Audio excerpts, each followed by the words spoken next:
After dealing with some serious morning traffic in Meerut, we googled our way into the Upper Ganga Canal Road that stretches out all the way till Roorkee.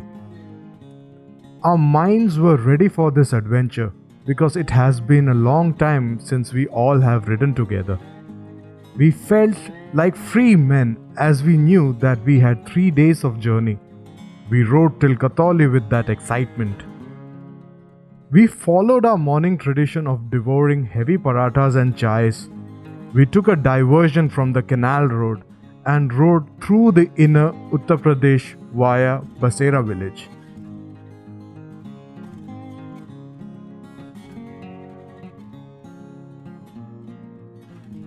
It was afternoon in Saharanpur and the heat was frying up our minds, bodies and our will to continue. Leave the vehicle out in the sun for a minute, and what you get to ride is nothing less than a burning furnace. We blessed ourselves with some chilled sugarcane juice and jolted ourselves into the road and went all the way through a forest surrounding highway entering Dehradun. And boy were we impressed by Dehradun city. The modern landscape had great infrastructure and it was bustling with young and vibrant faces. We all thought at some point to shift the jobs or the possibility of living in this wonderful city. We were so amazed by the crowd that we literally followed them to enter into a busy marketplace, slowing us down tremendously. We maneuvered our vehicle through the crowd and got ourselves out of the city bustle. I'm yet to meet a rider who does not love riding on the mountain slopes.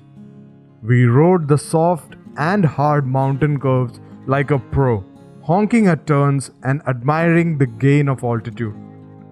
We were still in Dehradun district as we saw lots of school and college students. We just rode past them, hiding our jealous faces behind our helmets. After a series of pit stops for mountain Maggie and chai, we entered Landour, crossing a busy Missouri. We climbed our way, avoiding the cows and the SUV cars,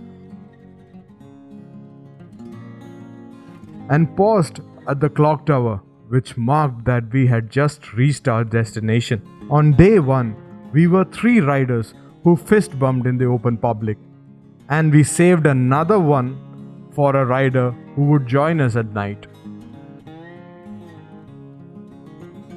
It was just evening, and the adventurer inside us was restless, so we decided to visit the Lal Tibba.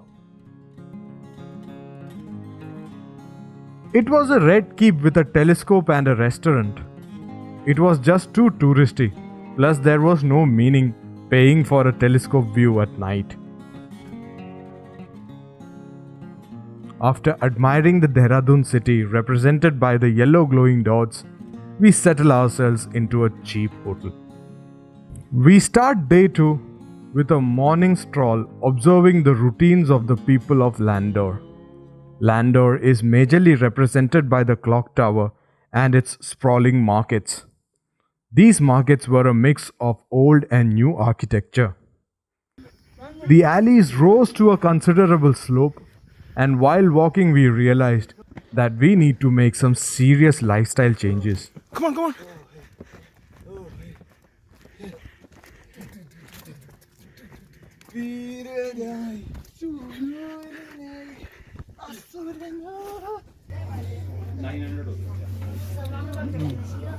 We climbed our way to see a small Buddhist temple.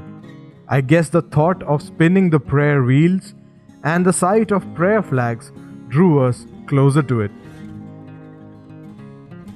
The energy that we gathered from the temple awakened the explorers in us, and we trekked out to a cliff which had a cross overlooking the Landour town. The view from that place was simply overwhelming.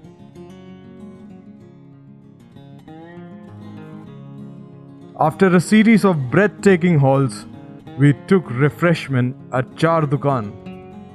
Fortunately, we were blessed with a rider meet there.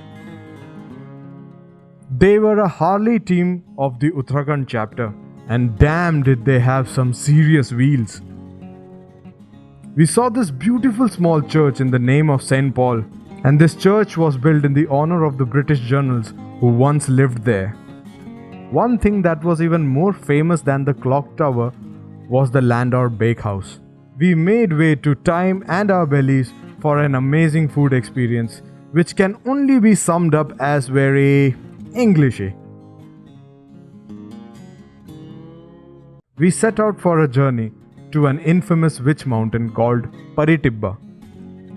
That was one of the worst decisions made on this trip. We circumnavigated the Woodstock School for about 11 kilometers on foot. We never found the witch mountain.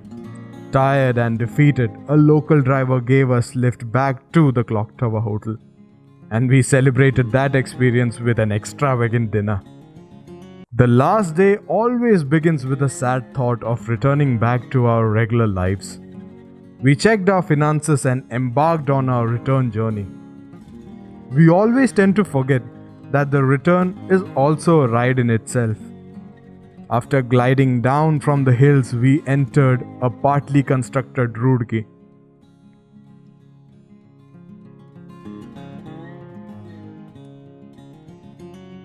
We then joined a very bad stretch of the Upper Ganga Canal Road. The roads broke our bums and spirits. We took halts to rejuvenate and continued our rides until we found a perfectly tarred road. Before we can realize, we reached our homeland. We rode all the way thinking about Landour, the land of the clock tower, the land of the Jungle Book writer Ruskin Bond, the land of the great bakery.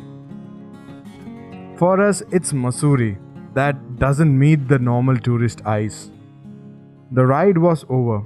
It was short, but a much needed ride for the daily rut we live in. So until next time, see you then.